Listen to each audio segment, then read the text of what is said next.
Donc si on revient sur cette recherche et que l'on se penche sur cette carte qu'on a produite, on voit bien le cheminement de la pensée qui nous a guidés, dans le sens où l'on voit bien qu'il y a un ensemble de projets qui peuvent être perçus comme situés de manière aléatoire, mais qui contribuent dans leur ensemble à l'idée qu'on a voulu développer.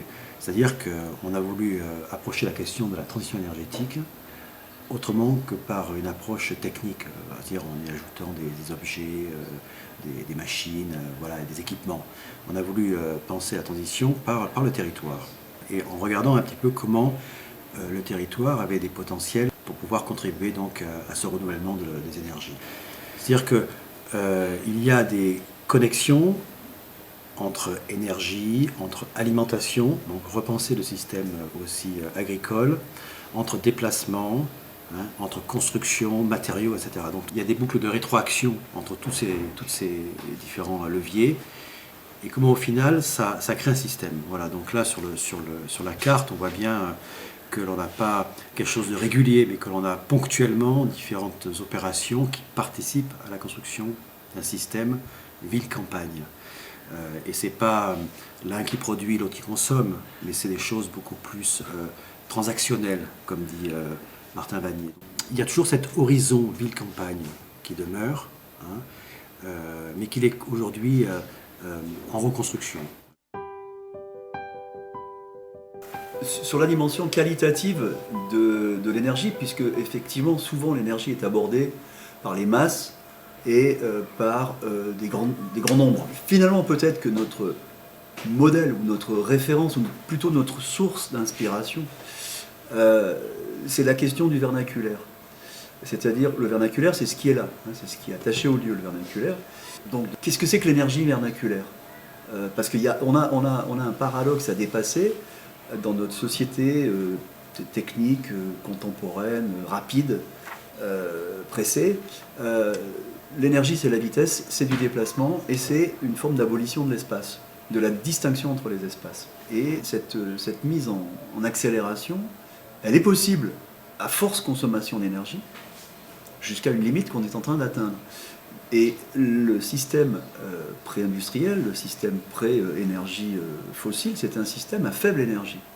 On déplace très peu les matières, on déplace très peu les marchandises, on déplace très peu les humains par rapport à ce qu'on sait faire aujourd'hui, mais on est capable de produire une très grande diversité, une très grande typicité de réponses là où on a les besoins. C'est-à-dire une adéquation très élaborée, à faible énergie, entre les ressources, les besoins, les hommes, les communautés, etc.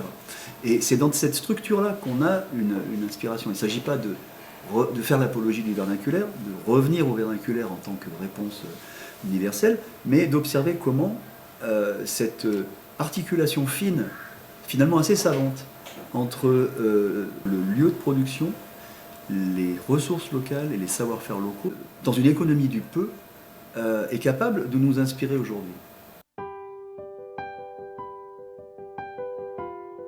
Le projet, traditionnellement, c'est l'outil mobilisé par les architectes pour, on va dire, répondre à une commande, répondre à une question. Cet outil, ce processus, nous, on a pris le parti de le mobiliser dans le cadre de la recherche, non pas pour produire une réponse à une commande, mais pour produire de la connaissance sur un territoire, pour incarner des idées, voire des utopies, des choses assez prospectives, qui peuvent servir de base à des discussions avec différents acteurs impliqués dans les territoires. Donc pendant 4 ans, des étudiants de ces 3 écoles se sont rendus donc sur le site, ont travaillé sur Ambert avec des acteurs de ce territoire ambertois. Donc une première partie de leur travail consistait à arpenter le territoire, identifier des sites, faire émerger des questions particulières qu'ils avaient envie de traiter sous forme un petit peu prospective, justement. Donc les acteurs du territoire étaient là pour leur apporter un certain nombre de données, d'informations, mais en aucun cas il ne s'agissait de répondre à une commande que ces acteurs auraient formulée. Voilà, ça c'était la règle du jeu. Et puis, autre originalité, c'est ce retour à la fin du processus vers les habitants eux-mêmes à travers le forum que nous avons organisé sur place. Et là, les différents projets ont permis eh bien, de rendre plus concrètes les différentes pistes que nous avions mis en évidence par la recherche. Et nous sommes servis de ces projets d'étudiants pour illustrer très concrètement les pistes que la recherche a mis en évidence.